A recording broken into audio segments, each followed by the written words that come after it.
Welcome to the Red Dice Diaries, and in this RPG review I'm going to be looking at Solar Blades and Cosmic Spells, written by Diogo Nogueira.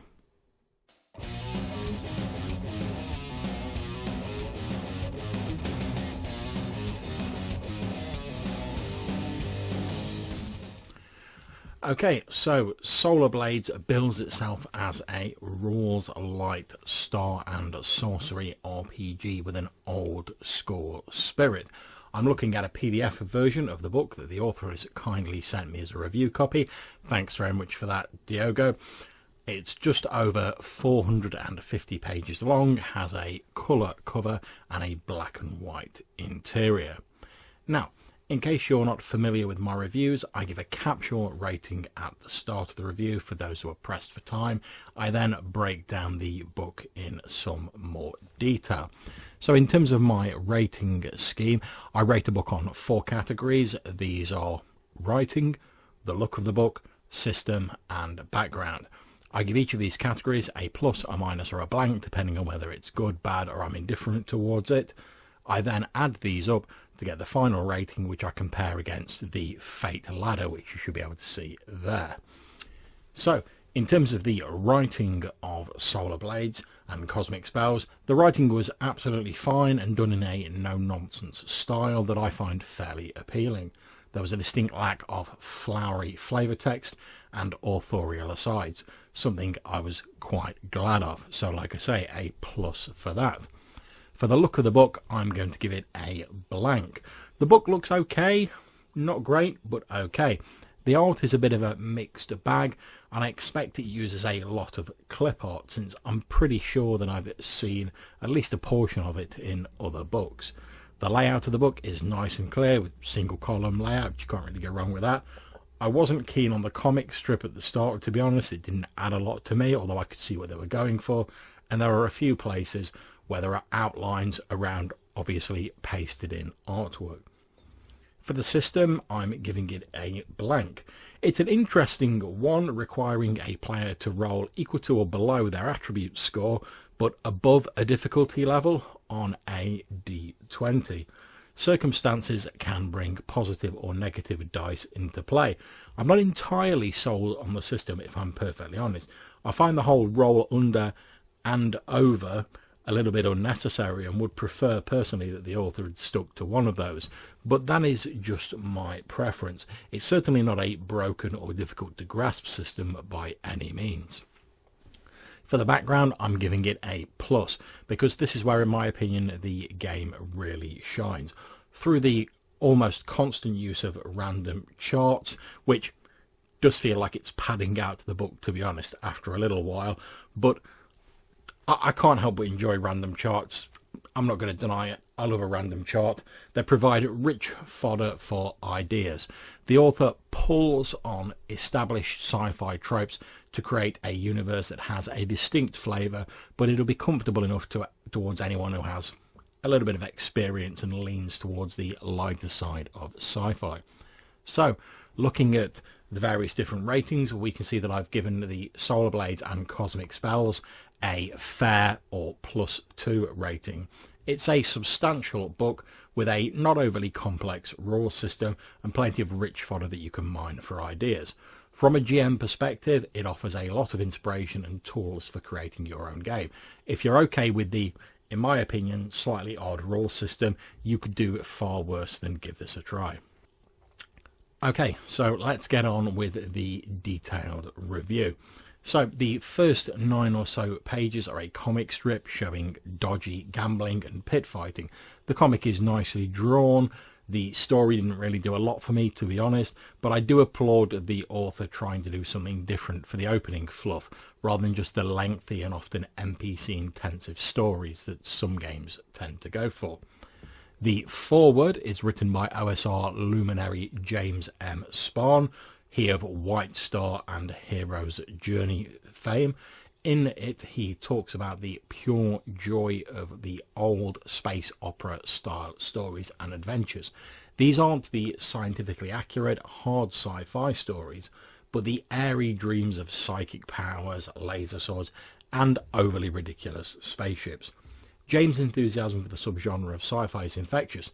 By the end of the foreword, I was eagerly thinking about Star Wars, Buck Rogers, Flash Gordon, and a myriad of other space opera-style adventures that I've enjoyed watching and reading over the years. We then move on to the preface, where the author lists some of their own inspirations, where magic and technology mingle together and form part of the everyday life of the inhabitants of galaxies far, far away. Chapter 1 is the introduction, and in this chapter, Diogo lays out what a rules-light start and sorcery game is in his view. Given the varying definition of different gaming terms, I always think it's wise for authors to define their own views before they really get into the meat of a game, especially when such terminology is a central setting point of the game in question. Diogo defines rules light as containing only the essential rules for play, avoiding subsystems to detail every aspect of gameplay, and the genre as science fiction, fantasy, space opera, swords and sorcery, and post-apocalyptic fiction mixed up and packed together. I think this is a great definition. I've always believed that one of the many advantages of the looser sci-fi is that it allows you to incorporate elements from many different subgenres, rather than just sticking rigidly to a single aspect of the genre. The author goes on to describe what they mean by an old school spirit. Solar Blades is not strictly an OSR game in terms of the system that it uses. I mean, you can see inspirations from like the sort of old school like D&D in there, but it's definitely not a strict retro clone. Now, this review isn't the place to be arguing about the precise definition of OSR, because there's as many different definitions plus as there are people to like play role-playing games. But Solar Blades takes inspiration from the way in which old school games are played. The GM, called an Overlord in Solar Blades. Now, I'll admit, I'm not overly fond of games that insist on trying to repackage the common acronyms in RPGs. We all know what a GM is, leave it as a GM. But to be honest, it's not exactly a major sticking point for me. The GM's going to have to make judgment calls for how and when to apply the rules. In addition, the game focuses on player skill rather than character skill, featuring very simple rules that rely on players describing their actions rather than simply making skill rolls or the like. This is the style of game that really appeals to me. Characters can still be heroes, but they face great risks in doing so, braving many perils along the way. Characters in this sort of game feel less superheroic than in some RPGs, but that just means their triumphs are greater when they do eventually triumph, in my opinion. The chapter continues with a short discussion of the dice and other equipment you need to play the game. Seemingly, it runs on only 20 and 6-sided dice. We also get a brief description of how players and the GM narrate to their actions and the game progresses, along with various dice-related abbreviations. There's also a brief description of what is in each of the following chapters. The section rounds off with a sentence on the pronouns used in the book, opting for the singular they as a preference. Not sure I'm keen on it, to be honest. I just find regular use of they as a pronoun a bit jarring, but that's probably just how I was taught to write when I was at school, to be honest. Again, not exactly a game breaker for me as far as I'm concerned. It certainly faded into the background as a good pronoun should whilst I was reading the book, and didn't really impinge on my enjoyment in any way, and I can see that the author is trying to be inclusive. Okay, so chapter 2 is character creation. This chapter describes the method of constructing a character in Solar Blades. It starts off with a few sentences of flavour fiction. It's pretty unintrusive, but for me doesn't add a great deal to a section which is presumably going to be mostly about the mechanics of character construction. But again, not a deal breaker, and I can appreciate there are people who love the flavour and fluff text. To create a character, players roll 3d6 for 4 attributes, which are Physique, Agility, Intellect and Willpower, to obtain a value of 3 to 18. We're told that values of 9 and 10 represent the average human being. This is something that's always useful to know in any system. Physique represents physical strength and toughness. It's used for attacking, lifting heavy objects, and also helps determine a character's vitality, the hit point equivalent in this game.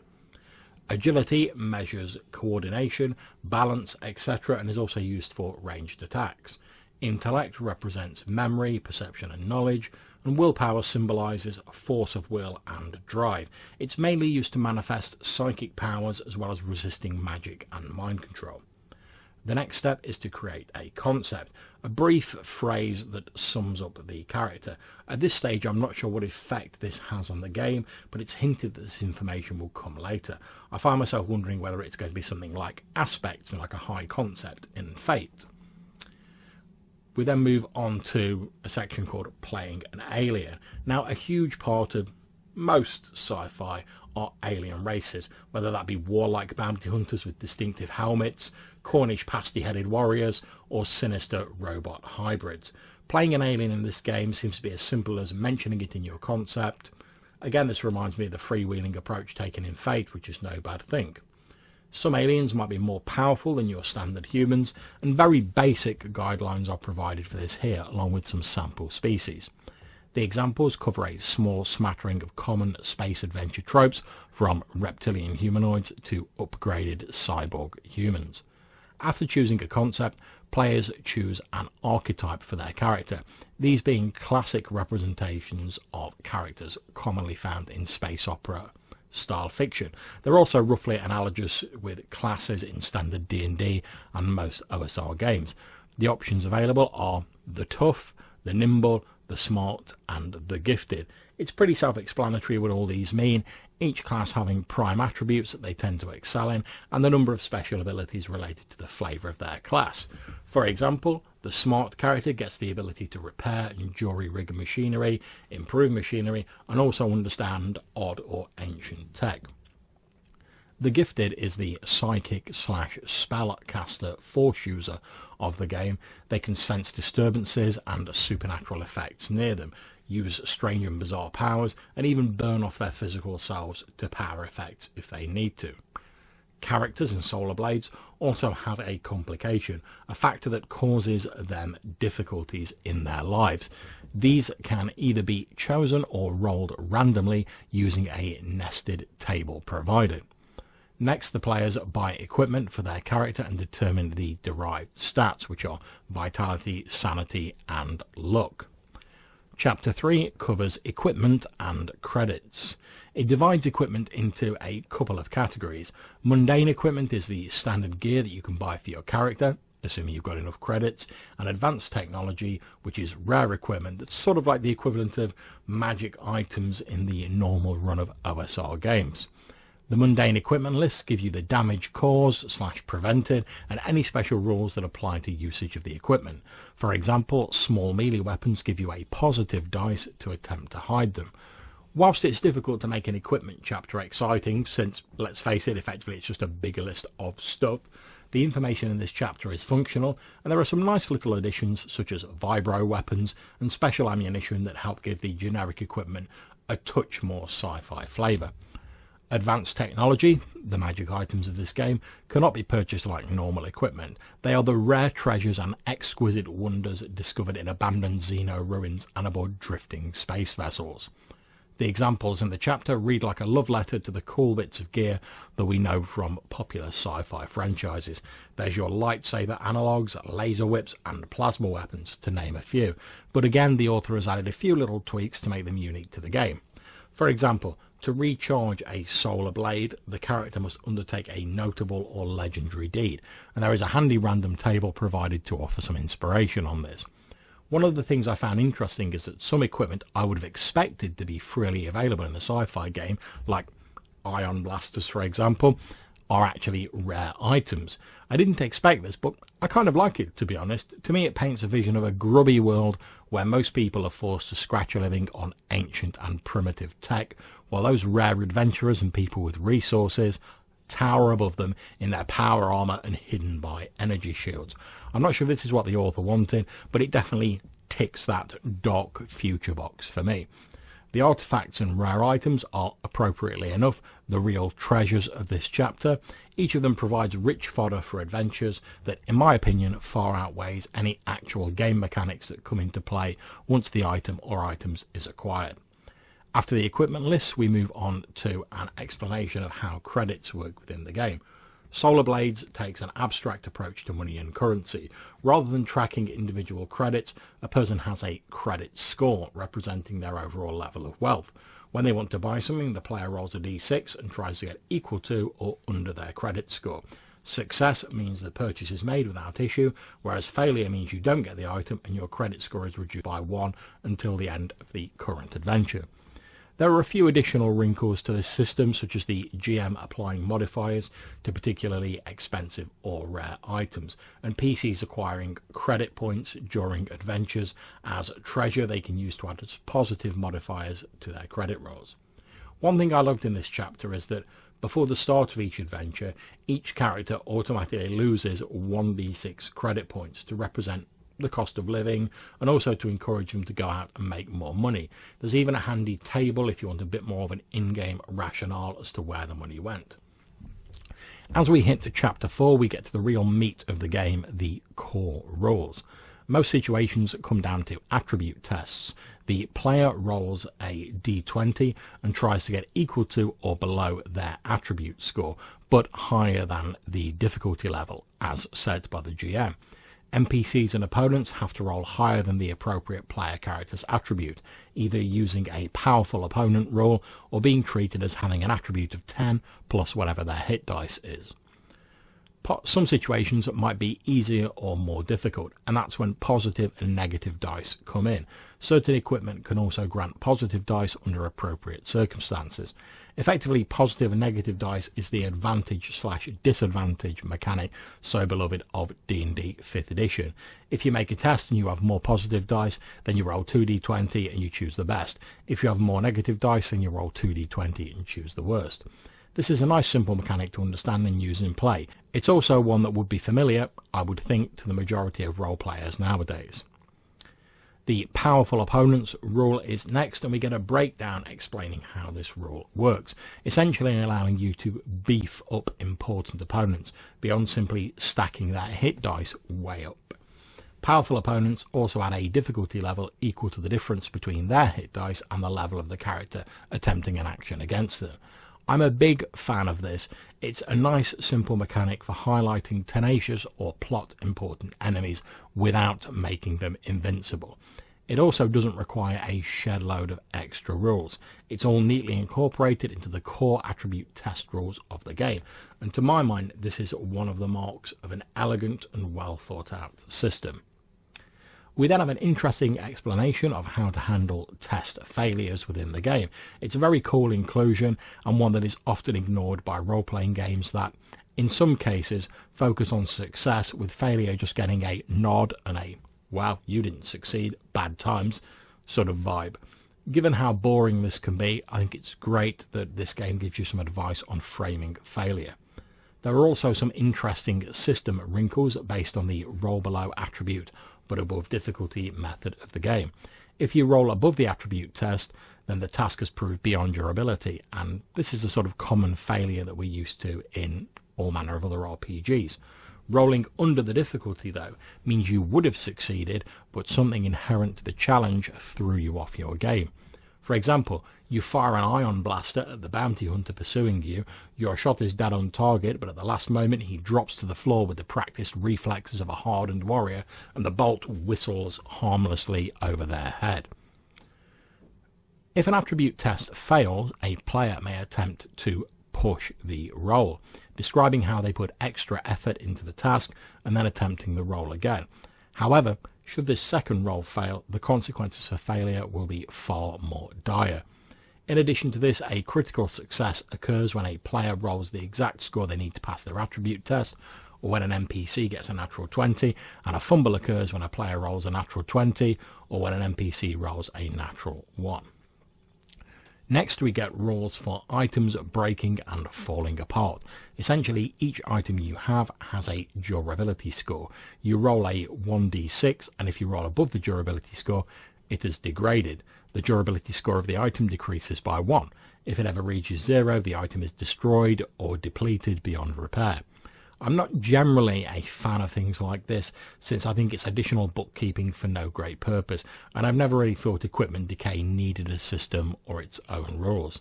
unless I was playing in a sort of survival-based genre. However, the system is fairly simple and it wouldn't be difficult to just ignore or house roll it away. Next, characters also have a luck score that they can roll to have a random chance favour them. This is a d6 roll that works in a manner similar to the durability rolls. If the player is successful, the situation develops in their favour as determined by the GM. Luck refreshes to its original value at the start of every adventure. The next section is titled Character Concepts and Setbacks. Characters have their core concepts and can claim advantage, gaining positive dice, in situations where their concept would naturally help them, although the GM can also impose negative dice in situations where the concept would prove a hindrance. When the consequences of failure would be interesting, a GM can offer a setback to the player. If accepted, they automatically fail the roll but gain a temporary bonus point to their luck score, which disappears at the end of an adventure. Now, as I was saying earlier, this definitely puts me in mind of the high concept and trouble aspect from Fate and offering compels, which isn't a bad thing as far as I'm concerned. The author offers some additional guidelines for social challenges and other situations that may arise within a game. The advice offered is all sound and cleaves closely to the old school style that the game is emulating. We also get some instructions on measuring distances and breaking down time in rounds and turns. None of this will be new to those experienced in role-playing, but the writing is brisk and to the point. Just in case you fancy injecting a note of bowel-shattering, sanity-blasting horror into your game, and why wouldn't you, to be perfectly honest, the game offers a simple sanity system. Player characters have a sanity score equal to their intellect. When they witness something that threatens this, they make a willpower test with the difficulty based on the circumstances. Failure results in a loss of sanity points. When the score hits 0, the character acquires a madness and their sanity score resets. Next, we talk about character advancement. Now, issuing the experience points common in other RPGs, Solar Blade advancement is based around a number of adventures that you have achieved. Leveling up means a potential improvement of class abilities, an additional 1 point of vitality, or 2 if you're playing a tough, and the character can make an improvement roll for a chosen attribute and their primary attribute. In order to do this, the player chooses an attribute and rolls a d20. If they get higher than the attribute, then their score improves by 1. Attributes can only be improved once per level. I can see some people not really liking the random improvements, since if you have with the dice, you could go several levels without raising your attributes. Personally, I love this because it removes the certainty of advancement. There are also some guidelines for acquiring additional abilities, although this is extremely lightly defined. Chapter 5 is all about combat. Now, pretty much all RPGs have a chapter on combat of some kind, and Solar Blades is no exception. We get straight into some valuable GMing advice in the chapter, exhorting the GM to offer a variety of different challenges, but not to pull any punches once combat begins. I'm a great believer that a sense of victory should be proportional to the effort put in and the risks undertaken, so this is great advice in my opinion.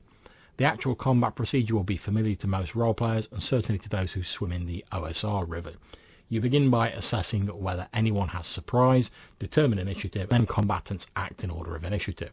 Initiative is determined by the player characters making an agility check. If they succeed and roll above an opponent's hit dice, then they go before them. This continues the player-facing style of the mechanics in Solar Blades. Whether or not you like things like this, player-facing is a matter of personal preference, but it certainly hasn't impacted on my enjoyment of the book. Solar Blades uses an abstract movement method based on ranges from an enemy. Now, I've got to be honest, I've tried such methods of measuring ranges before, and to be honest, it doesn't really work for me personally. I find it difficult visualizing such abstract measurements, and I'd rather just have a quick sketch map, even if it's not exactly like an artistic masterpiece. That said, I've never found it difficult to house rule games to use a more standard method of range measurement. Actual attacks are determined by standard attribute rolls, with the difficulty set by the hit dice and the skill of the opponent. NPCs have to beat an opponent's attribute score in order to hit and cause damage. When a character scores a critical hit, as described earlier, they have a choice of either inflicting additional damage, benefiting from a positive dice against the opponent for 1d6 rounds, or imposing a negative dice on the opponent for a similar time period. I love that even for something as traditional as a critical hit, Solar Blades is giving a player different options, adding to their available choices but without layering on too much additional complexity. We get some notes on possible combat maneuvers, cover and other combat variances before we get onto talking about damage. Damage reduces vitality points, which can lead to death if it ever hits 0. If you hit 0, your character is knocked down and is dying. If someone can get to them and apply some healing within a number of rounds equal to their level, then they may survive. After this time, a character can make a luck roll. Success means they survive but permanently lose a point of either physique or agility, and they receive a negative dice for 1 hour. A failure means the character is brown bread. Healing is divided into short and long rests. Short rests allow a player to make a physique check with a difficulty equal to the total number of short rests already taken that day. If they succeed, they recover some of their vitality. A long rest takes about 8 hours and allows the character to automatically recover a number of vitality points and a point of a damage attribute. Active healthcare can also bolster this further. We then get some details on potential hazards such as acid, darkness and dehydration, to name but a few. These generally seem to involve inflicting vitality damage or adding negative dice to actions. Chapter 6 is about sorcery and psychic powers. Now, as you might expect, for a game called Solar Blades and Cosmic Spells, there is a chapter on magic and its serial number filed off sci-fi cousin Psychic Powers. Solar Blades paints sorcery and psychic powers as a person calling on the influence of a force antithetical to our reality, known as the Void.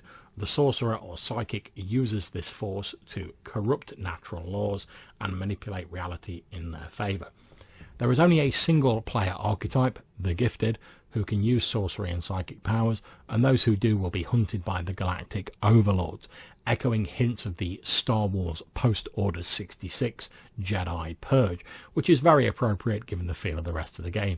It's also a ready-made plot hook and gives magic that whole "with great power comes great responsibility" vibe. The mechanical differences between sorcery and psychic powers are fairly minimal in the game, and I think this is a wise choice for a game that is trying not to overly complicate the rules system. Any differences can easily be handled using the flavour of a game session rather than the system. Players spend an amount of vitality points equal to the difference between the power level of the power or spell and the character's level, and then they make a willpower check. Again, there are a range of different results possible on this test, which I found a little odd given that I'm still not entirely comfortable with the game's roll over one number but under another number system. It might just be my age, but in a game that seems to be trying to streamline a lot of elements, having to check a result against two numbers to judge its effectiveness seems a curious backstep when most other games do it by referencing a single number. There is a cool random backlash table for if your roll goes really badly, and also a corruption table. If the Gifted rolls a natural 20 when attempting to manifest a power, they must decide if they want to make a luck roll to avoid the corruption. If this fails, then the corruption is permanent. Essentially, corruption is another backlash style table where there are some weird mutations and such that can affect the players. These are pretty cool, but it does strike me that having two backlash style tables seems a little bit unnecessary, a bit like piling insult onto injury. Granted, it'll only happen rarely, but I think personally I'd have rolled it into a single table, with backlash results being more common and the corruption results rarer. Characters gain new powers when they advance in level, although they must find an IC justification, such as learning an incantation from an NPC, or perhaps unlocking further psychic power through training under a wise master. We then have a large list of powers, all of which are functional, if not exactly exciting, offering opportunities to add positive or negative dice to various actions, make extra moves, and inflict bodily harm on people. As a companion to the earlier section on technological artifacts, here we have a description of the various arcane and magical artifacts that have been crafted. The author wisely advises the GM to focus first on the creator and the purpose of the artifact before assigning any actual powers to it. and then provides some handy random tables to act as springboards for determining these various factors. This section rounds up with a few sample artifacts, including the Void Claymore. This item is accompanied by a cool piece of artwork showing an evil-looking mofo who looks like the love child of Skeletor and a stormtrooper wielding said sinister blade. Chapter 7 is about vehicles and starships, and let's face it, no sci-fi game would be complete without a section covering starships and vehicles in some manner. After all, where would Star Wars be without its X-Wings and TIE Fighters, or Star Trek without the Enterprise? Vehicle and starship combat functions as normal combat, but vehicles get a few extra traits. These are Maneuverability, a trait that limits the pilot's agility when manoeuvring the ship or vehicle. This makes sense since it doesn't matter how limber your pilot is if they are behind the stick in a huge cargo junker.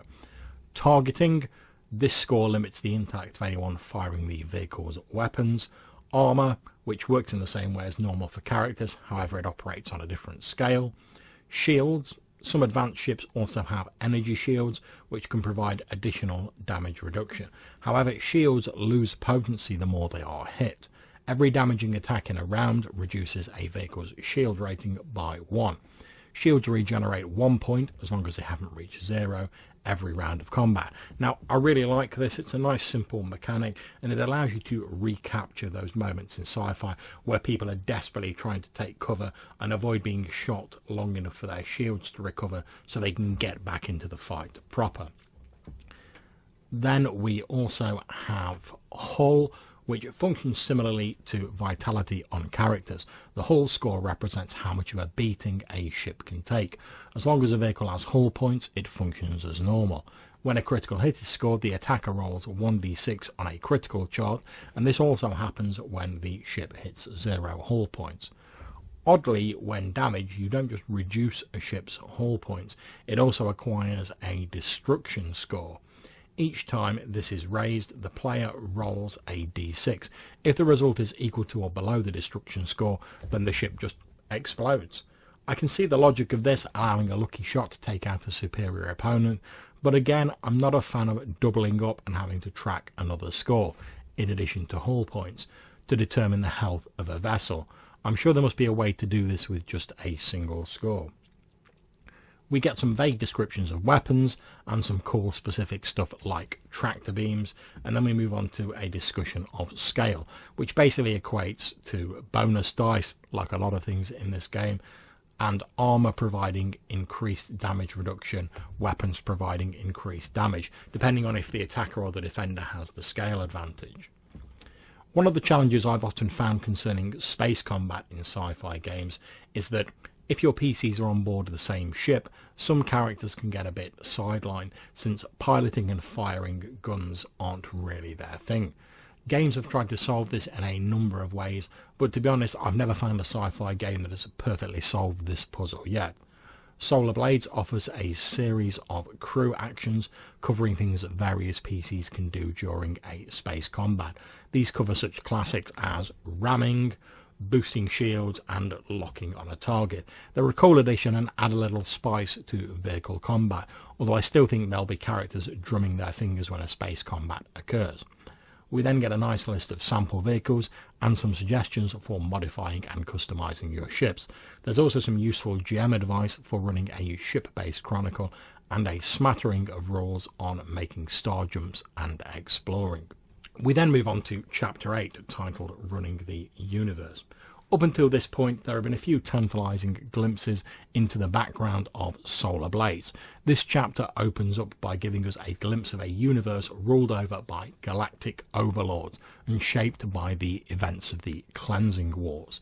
The author makes the, in my opinion, wise choice to present 10 details about the setting, giving a sort of bullet point breakdown or summary.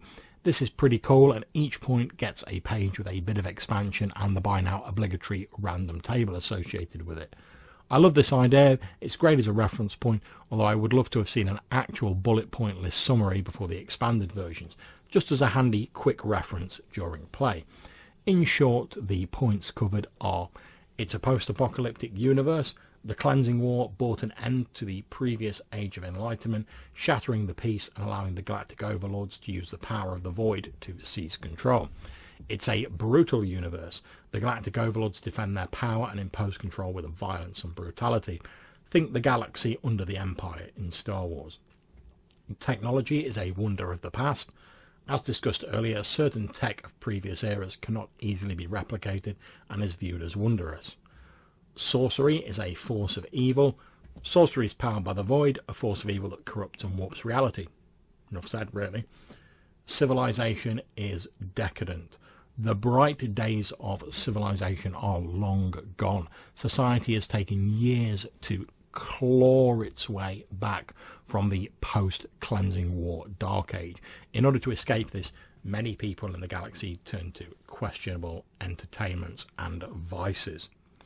Xenophobia is widespread. Another legacy of the Cleansing Wars is that the different species mistrust each other. Slavery and cruelty to those not like ourselves has become the norm. Knowledge is lost.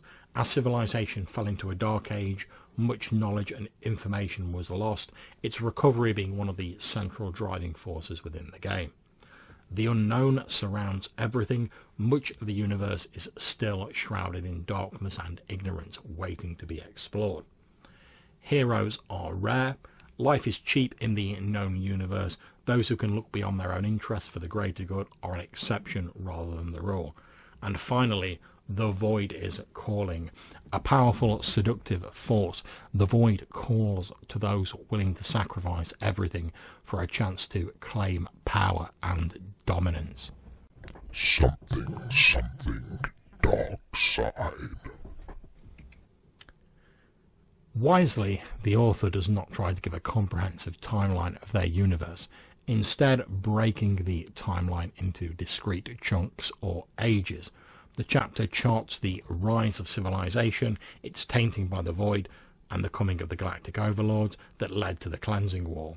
Following the Cleansing Wars, the universe has pulled its way back to something resembling civilization, although it's a civilization that dwells within the shadows of the Galactic Overlords. We then have a section which sketches out some of the major players and agencies in the Solar Blades universe.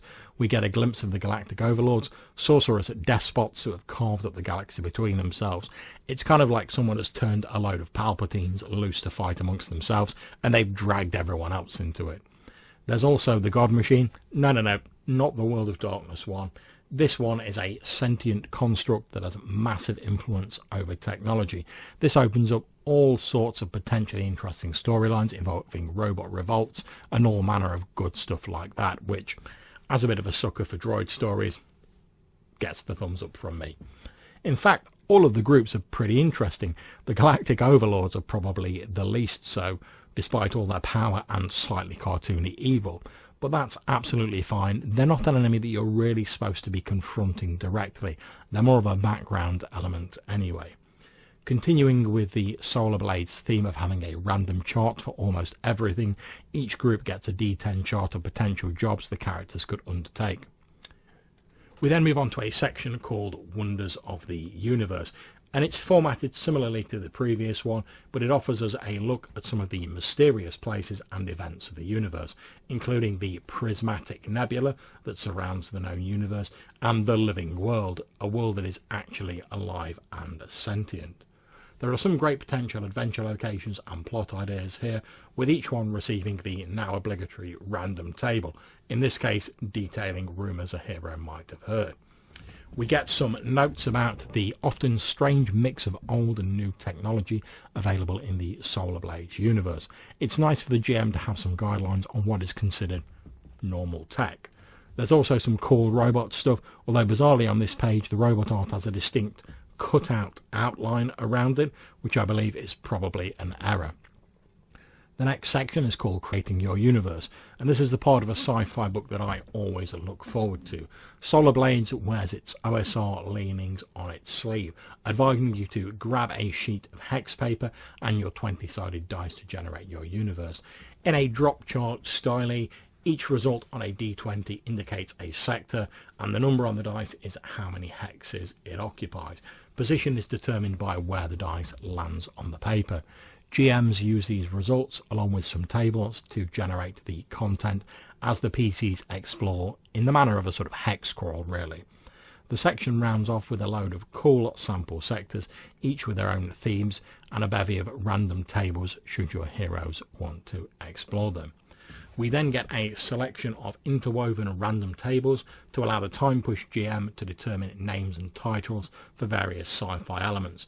This is always useful, although to be honest it's nothing you couldn't find on the net. Similar to the previous section, we get an adventure idea generator focusing on randomly generating plot hooks and ideas for adventures. We then move on to Chapter 9, Aliens and Other Creatures. Aliens, as I said before, are a staple of lots of sci-fi games, although traditionally they've just been oddly hued humanoids or weird amalgamations twixt man and animal, with the occasional actually truly alien-seeming creature as an exception. One of the things I like about this chapter is that it instructs GMs not to get too hung up on the fairness of a combat, explaining that not every antagonist is a foe to be bludgeoned to death in combat.